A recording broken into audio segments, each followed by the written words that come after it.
kamu sampai babak penyisihan dan tidak ikut bertanding sama sekali. Ambiar. Malu. Pak, sekarang sudah saatnya kita pikirkan untuk memindahkan Anton ke asrama yang lain yang lebih tegas di Jogja. Dan tidak selembek yang sekarang. Kalau perlu, ke asrama yang memperlakukan anak asramanya seperti tahanan rumah sekalian. Biar dia rasa brengsek.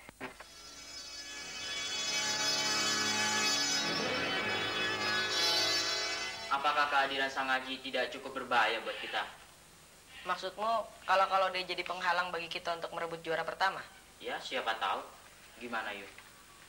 Ya, sulit diramalkan kalau dari sekarang. Karena pada babak penyisihan tadi, pertanyaan-pertanyaan yang dilontarkan tidak terlalu sulit. Dan kebetulan pertanyaan yang untuk Sang Haji juga tidak terlalu memeras otaknya. Jadi, kita lihat saja pada babak perempat final nanti. Mudah-mudahan dia masih bisa lolos dari penyaringan besok. Supaya dia masih bisa beserta kita ke semifinal paling tidak. Kalau dia bisa sampai ke semifinal saja, ibunya pasti akan bangga sekali. Dan itu jelas akan amat menolong dia. Apalagi kalau dia sampai bisa mendapat beasiswa. Siapa tahu, nampaknya Pak Lurah punya perhatian besar untuk menyekolahkan dia. Oh ya, Tos. Sekolah yang terakhirnya apa? Lulus dari SD? Iya, lulus. Malah aku dengar angkanya rata-rata hampir 9. Kan sayang kalau dia nganggur dan cuma dagang majalah bekas. Ya, kalau gitu kita dapat bantu dia paling tidak sampai babak semifinal. Cara membantunya gimana? Kita tawarkan buku-buku atau catatan yang ada pada kita dan yang ingin dia pelajari. Aku kira malah sebaliknya. Buku dan pelajaran apapun dia kan punya. Soalnya dia kan berjualan di pasar. Dari buku pelajaran SD sampai SMA, aku kira malah dia jual. Kalau begitu, kita bisa membantu dengan moral saja. Supaya dia tidak merasa terasing di antara kita yang rata-rata mewakili sekolahannya. Dari pembicaraan Pak Darman kepada Sang Haji ketika dia mendaftarkan untuk ikut perlombaan ini, aku bisa mengira bahwa babak perempat final dan babak seterusnya mungkin akan lebih banyak pertanyaan dari pengetahuan umum. Bukan pelajaran dari sekolah gitu maksudku. Ya, itu artinya majalah-majalah ilmu pengetahuan populer harus sering kita baca. Sayang sekali kita tidak sempat mendengarkan warta berita dan ilmu pengetahuan dari TV. Kalau sempat, kita lebih enak belajarnya sambil terhibur. Oh ya, yang aku dengar, belajar melalui gambar dan suara jauh lebih berhasil daripada cuma membaca.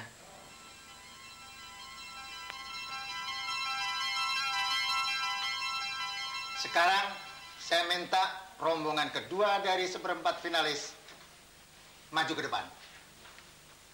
Mereka adalah Cempaka, Hartono,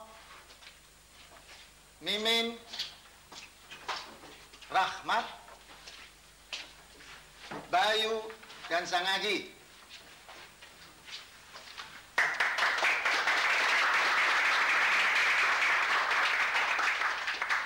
Silakan Pak Jajan.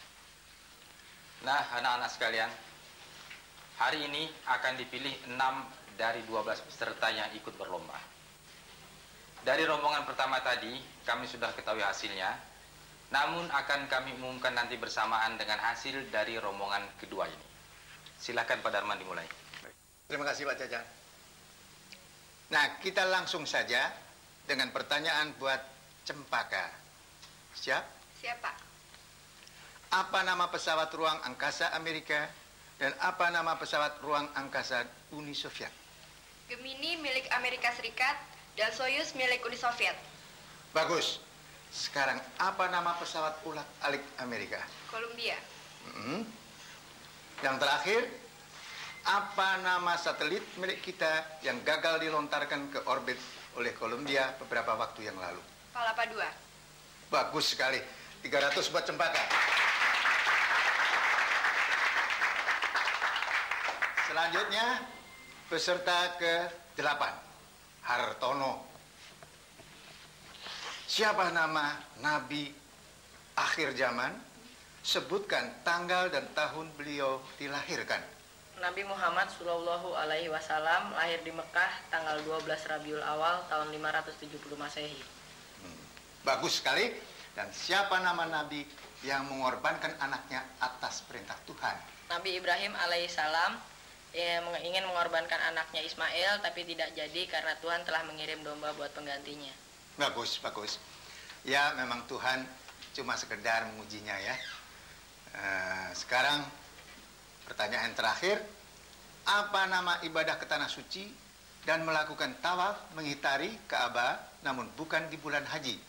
Ibadah umrah, Pak. Bagus. 300 buat Hartono.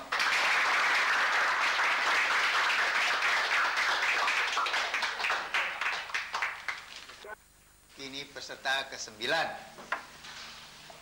Ialah Mimin. Siap, Mimin? Apa kepanjangan dari kata ASEAN? Association of Southeast Asian Nation. Iya, bagus. Negara mana yang tercatat menjadi anggota paling terakhir? Brunei Darussalam masuk jadi anggota ASEAN pada tanggal 7 Januari 1984. Bagus. Sekarang sebutkan semua anggota ASEAN itu. Indonesia, Thailand, Singapura, Filipina, Malaysia, dan Brunei Darussalam. Iya, bagus. 300 buat Mimin.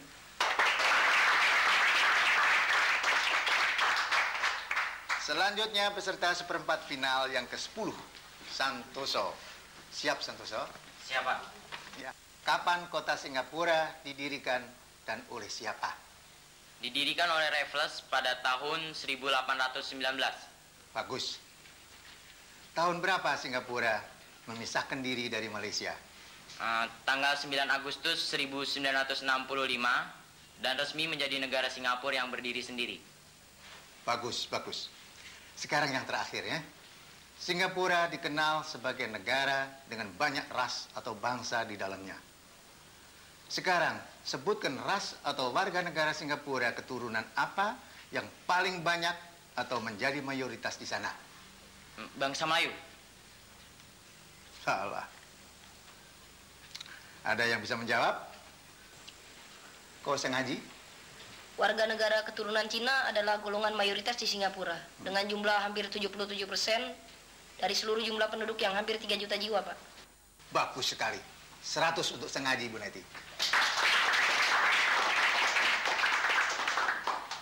Sekarang peserta ke-11 ialah Bayu. Bayu udah siap? Siap. Kita kenal bahwa negara Malaysia terdiri dari negara-negara bagian.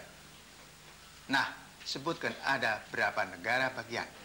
13 negara bagian, termasuk di dalamnya Sarawak dan Sabah. Bagus sekali. Berapa penduduk Malaysia dan keturunan apa yang paling banyak di sana? 12 juta jiwa, sementara keturunan Melayu hampir 50% mayoritasnya. Keturunan Cina 37%, keturunan India 11%, dan sisanya keturunan macam-macam, Pak. Bagus sekali. 300 untuk Bayu.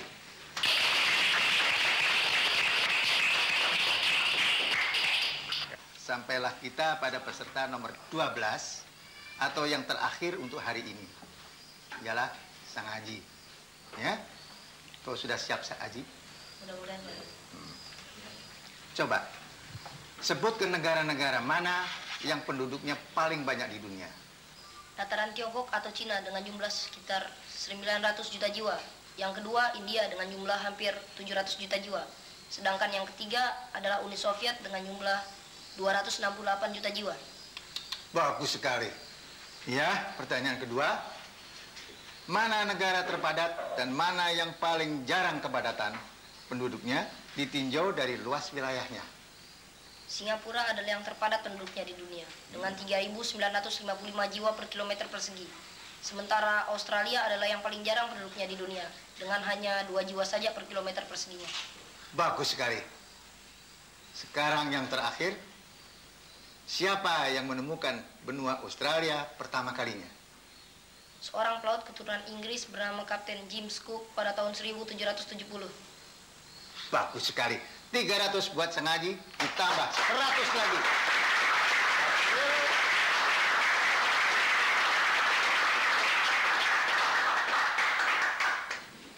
Ya, saya ulangin ya. 300 buat Sang Haji, ditambah 100 lagi. Hasil dari menjawab pertanyaan yang tidak bisa dijawab oleh Santoso. Selamat.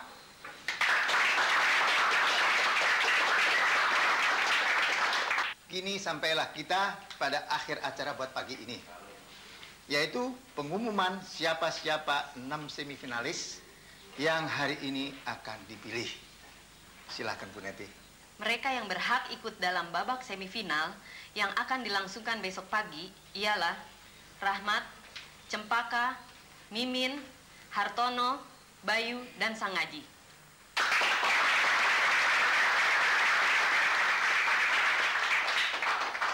Merekalah yang selama ini tidak pernah menjawab salah pada setiap pertanyaan. Ingat, sampai bertemu lagi besok pagi di sini tepat pukul 8 pagi dalam acara semifinal.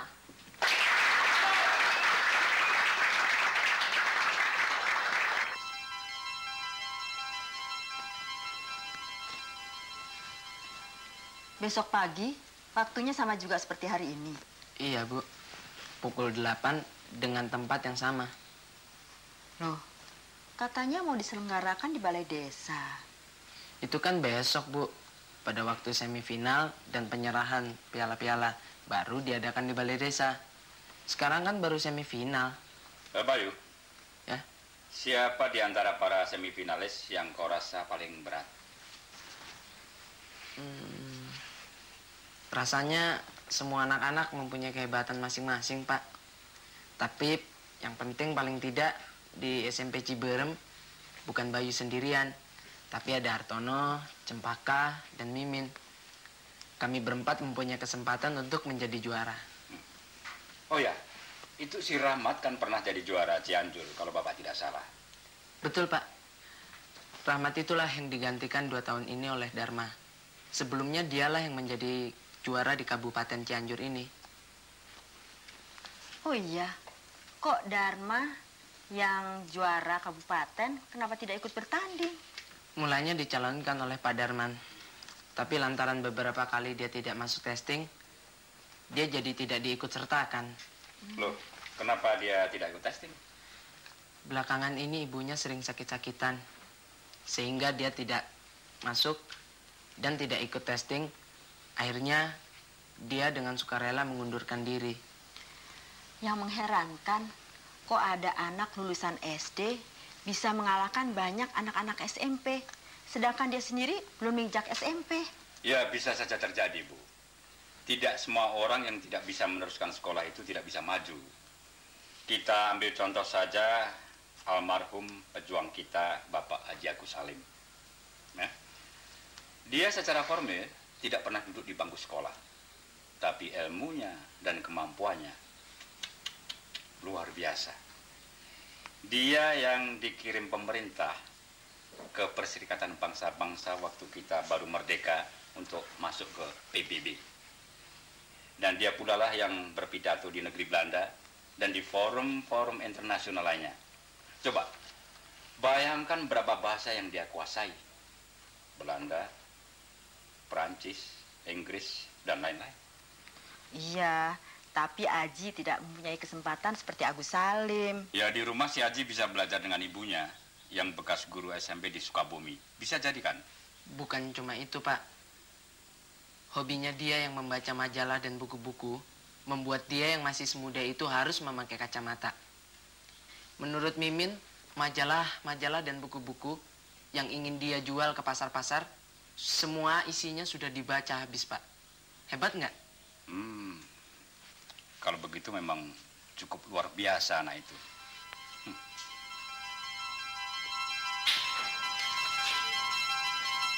Hari ini kita akan memilih 3 orang untuk dipertemukan dalam babak final yang akan dilangsungkan di Balai Desa 3 hari mendatang. Mudah-mudahan dari hasil lomba cerdas ini kita akan mendapatkan anak-anak muda yang bisa kita banggakan. Nah, Pak Darman, silahkan dimulai. Ya. Terima kasih, Pak.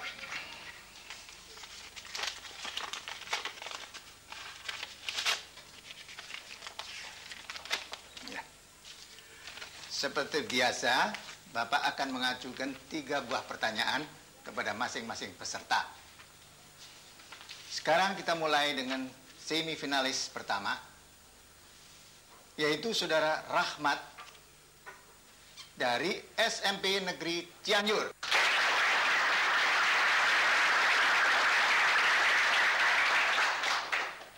Siap.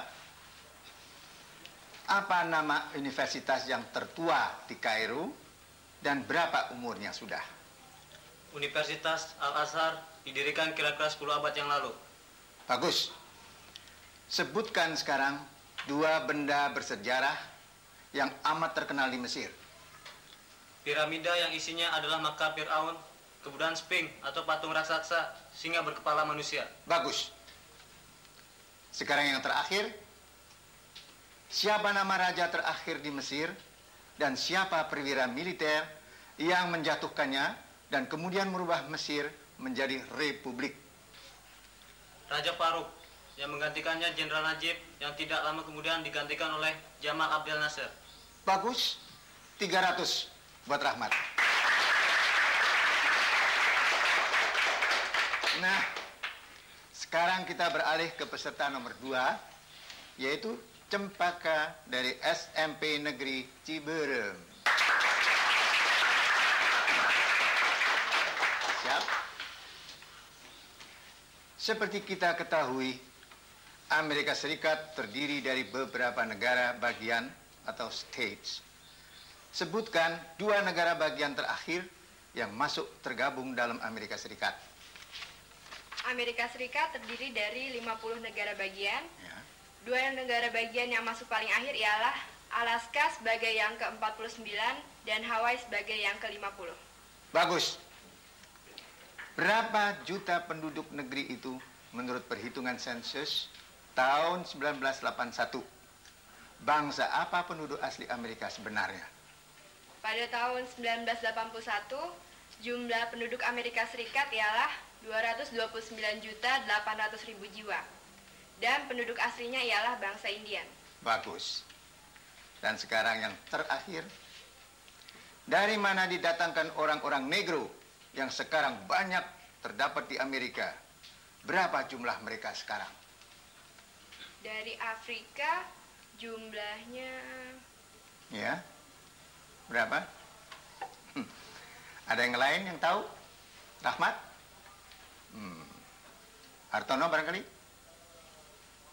Bayu?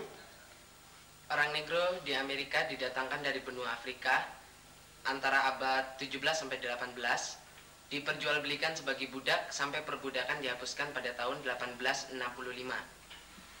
Jumlah mereka sekarang sekitar 11,8% dari masyarakat Amerika Serikat atau sekitar 27 juta jiwa. Bagus, 100 untuk Bayu.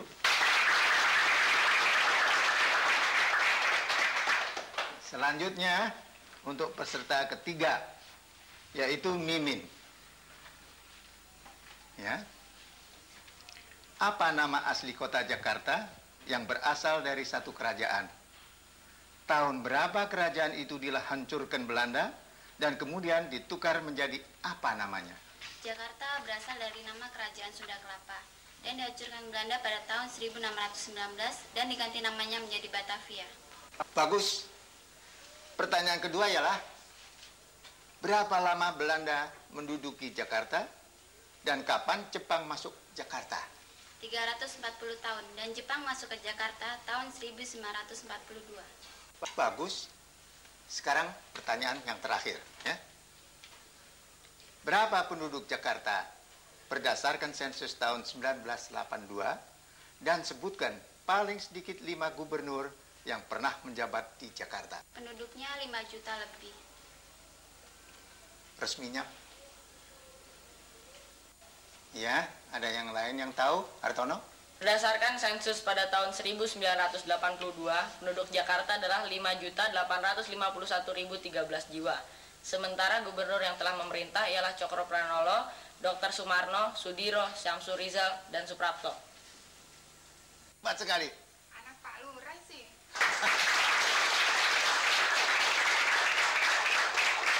Seratus buat Hartono. Ya. Baiklah, saya lanjutkan kini pada kamu, Hartono. Dengarkan baik-baik ya.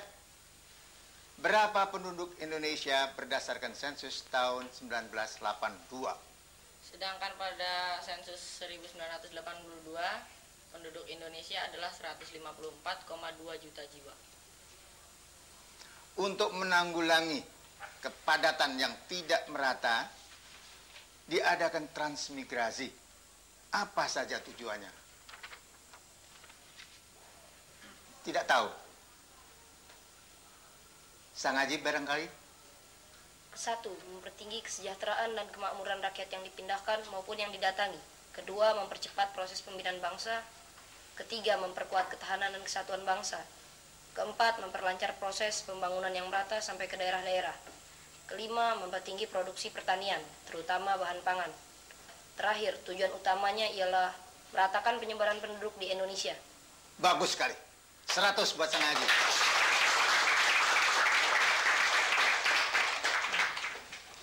Masih ada satu lagi pertanyaan buat Hartono.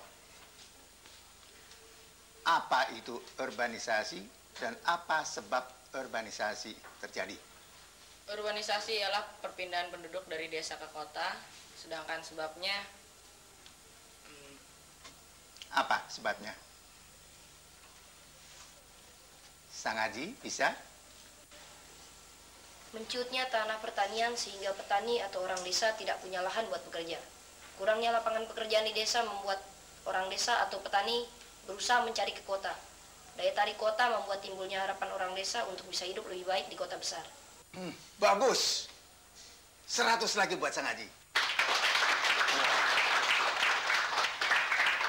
Sehingga sebelum giliranmu nampaknya kau sudah memperoleh angka 200. Nah, kita lanjutkan kini dengan semifinalis kelima, yaitu Bayu. Oke, Bayu. Sebutkanlah apa atau siapa 5 nama yang saya sebutkan ini. Tulis coba. 1. Pablo Picasso. 2. Mozart. 3. Muhammad Hatta. 4. Columbus. Dan 5. Falkland.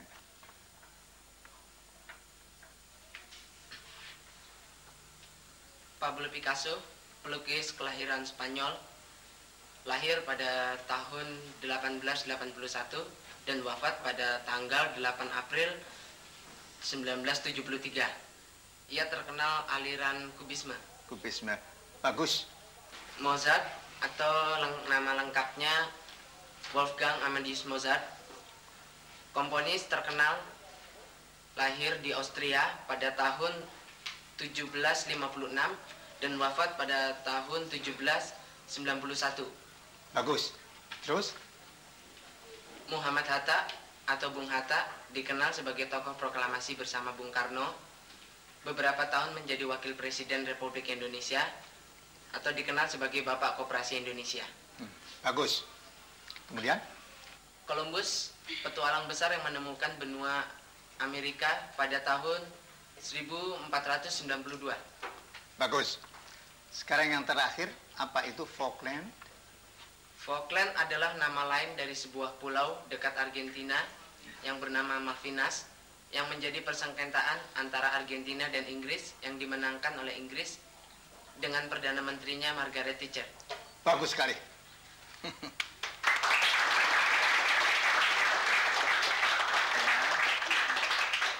Sekarang pertanyaan kedua. Tanggal berapakah berdirinya Perserikatan Bangsa-Bangsa, Republik India, Kerajaan Saudi Arabia, dan Brunei Darussalam? PBB didirikan pada tanggal 24 Oktober 1945. India menjadi negara republik pada tahun 1950. Arab Saudi menjadi kerajaan tahun 1932. Brunei Darussalam memperoleh kemerdekaan pada tanggal 1 Januari 1984, namun ditetapkan tanggal 23 Januari tahun 1984 sebagai hari negara. Bagus sekali.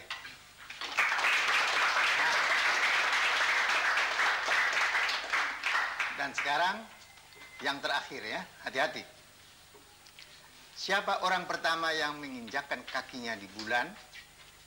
Lengkapi dengan tanggal dan tahunnya. seorang astronot Amerika yang bernama Neil Armstrong dalam misi yang ditugaskan oleh Biro Antariksa Amerika atau NASA pada tanggal 20 Juli tahun 1969 pukul 10.56 menit. Bagus sekali.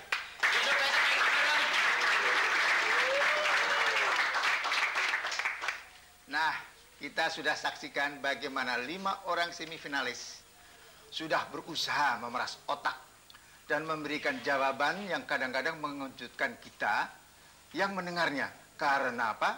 Ketepatan dan daya ingat mereka yang hebat. Sekarang semifinalis terakhir buat hari ini. Yang paling muda dan tidak mewakili sekolah manapun ialah Sangaji.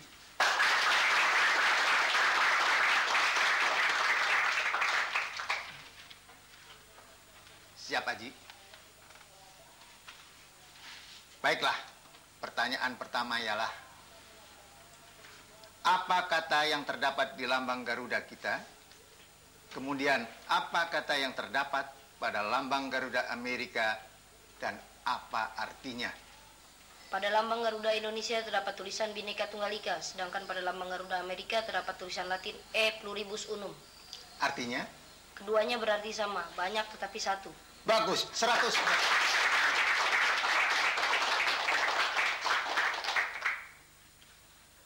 Selanjutnya, pertanyaan yang kedua. Tadi sudah dijawab Bayu bahwa Perserikatan Bangsa-Bangsa didirikan pada tanggal 24 Oktober tahun 1945. Pertanyaannya sekarang ialah, di mana PBB didirikan waktu itu dan negara-negara mana yang meratifikasi pendiriannya? PBB didirikan di San Francisco, sedangkan negara yang ratifikasi ialah Cina, Perancis, Inggris, Rusia, dan Amerika sebagai tuan rumah. Bagus. Sekarang yang terakhir.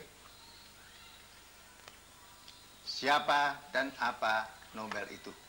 Nobel atau Alfred Bernhard Nobel, seorang ilmuwan Swedia yang menemukan dinamit dan bahan peledak, dilahirkan di Stockholm pada 21 Oktober 1833. Bersama ayahnya Immanuel Nobel di tahun 1859 menciptakan torpedo dan bom laut. Kemudian di tahun 1864 berhasil membuat suatu ledakan besar dari bahan nitrogliserin yang mengakibatkan kematian adiknya, Emil Nobel. Dari uang hasil penemuannya, dia mendirikan hadiah Nobel dan memberikan kepada orang-orang kemanusiaan. Luar biasa.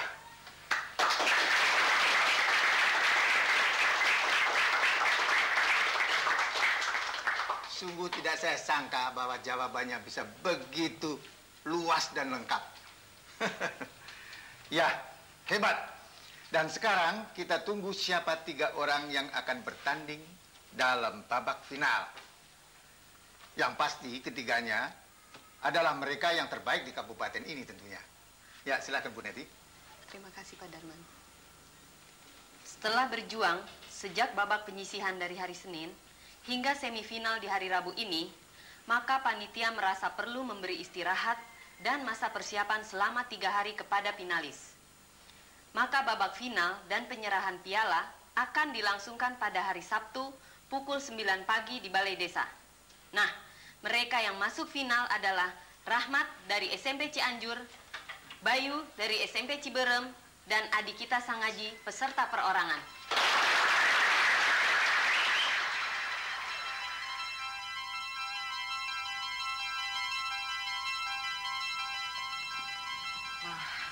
Nanti sore, aku antarkan ke rumahmu beberapa majalah dan buku-buku ilmu pengetahuan yang baru ayahku beli kemarin di Bandung.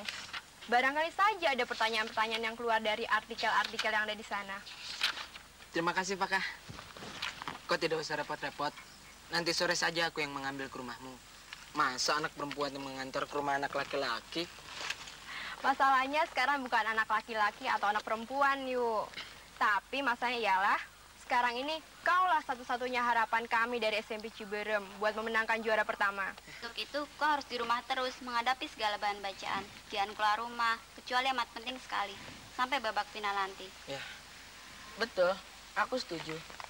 Kalau kau mau agar lebih terarah lagi, sehari sebelum babak final kita bertiga akan datang ke rumahmu untuk melatihmu dengan berbagai pertanyaan Dan sebagai latihan yang sudah kau hafalkan. Bagaimana? Begitu mungkin akan lebih baik. Setuju? Ya, karena akulah satu-satunya anak yang masih tersisa dari sekolahan kita untuk babak final nanti.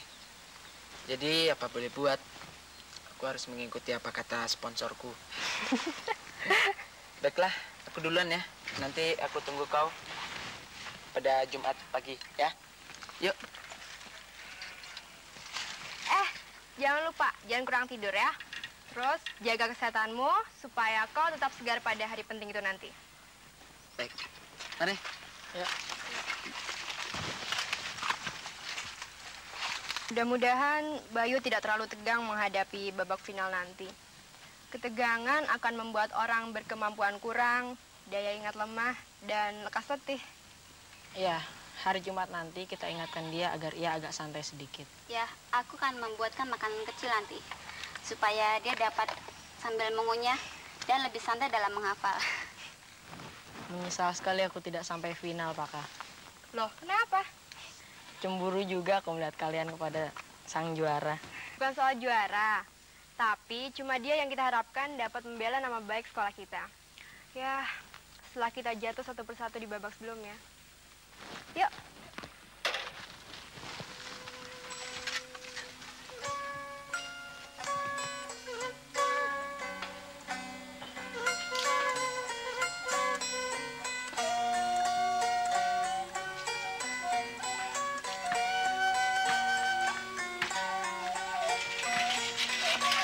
Pulang bareng ya, Ji. Terima kasih. Nanti Kang Bayu jadi muter jalannya kalau antar Aji dulu. Muter sedikit kan nggak apa-apa. Yuk. Baiklah. Dah? Udah.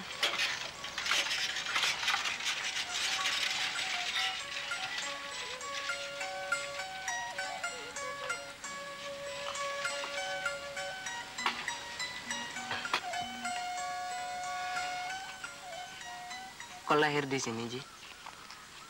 Ibuku berasal dari Sukabumi, sementara ayahku almarhum asli dari desa ini. Keduanya menikah di Sukabumi. Aku lahir setahun setelah pernikahan mereka. Kemudian, pada usia 5 tahun, kami pindah ke desa ini.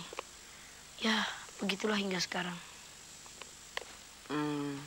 Aku dengar dari Cempaka, dulunya ibumu bekas guru ya? Betul? Ya, sejak masa gadisnya beliau sudah jadi guru. Mula-mula guru SD, kemudian guru SMP. Setelah pindah kemari, ibu berhenti mengajar. Sayang sekali. Tugas yang semulia itu harus dihentikan. Ya, tapi apa boleh buat? Ya, begitulah ibuku. Dia memilih berhenti mengajar, lantaran memang merasa harus ikut pada rencana ayahku. Ayahmu di desa ini bekerja sebagai apa? Ayah sebetulnya ahli teknik.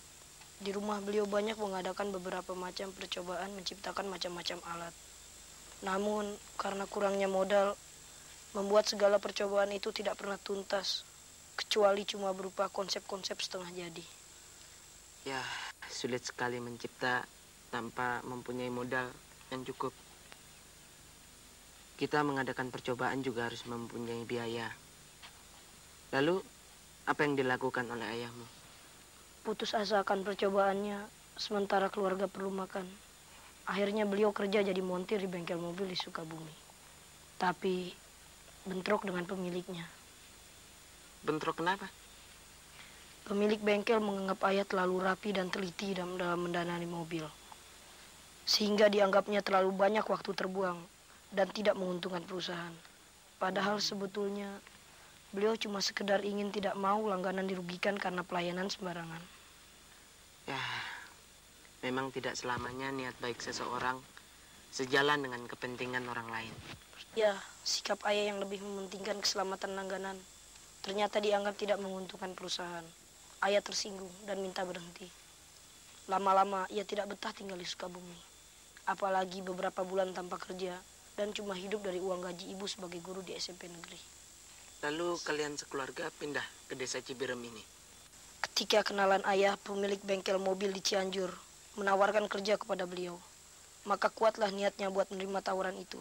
Kemudian diputuskannya untuk berada lebih dekat pada lokasi bengkel. Ya, kembali ke tempat asal ayah, Ciberem.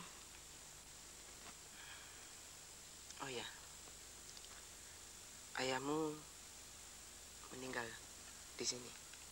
Ya, dikuburkan di pemakaman di seberang sungai. Ayahmu sakit? Kecelakaan ketika sedang mengetes rem sebuah mobil tua di tapal kuda Cugenang. Sebuah truk bermuatan plat baja tidak terkendali turunan yang curam dan menggilas mobil yang dikendarai ayah. Mobilnya rusak berat? Hampir tidak berbentuk mobil lagi. Ayahmu meninggal dengan seketika? Ya, mayatnya bahkan tidak boleh kami lihat lagi. Petugas di rumah sakit mengirim mayat beliau sudah dalam peti yang tertutup. Ya, mungkin saja maksud petugas rumah sakit itu supaya kau dan ibumu tidak terlalu melas untuk melihat mayat ayahmu. Ya, kami dengar tubuhnya sudah hancur ketika dikeluarkan dari kerangka mobil yang tergilas truk baja itu. Ya, setiap keluarga mempunyai cerita masing-masing. Ya, cuma kenapa dari kecilku, apa yang kusaksikan dan yang bisa aku kenang cuma cerita sedih terus.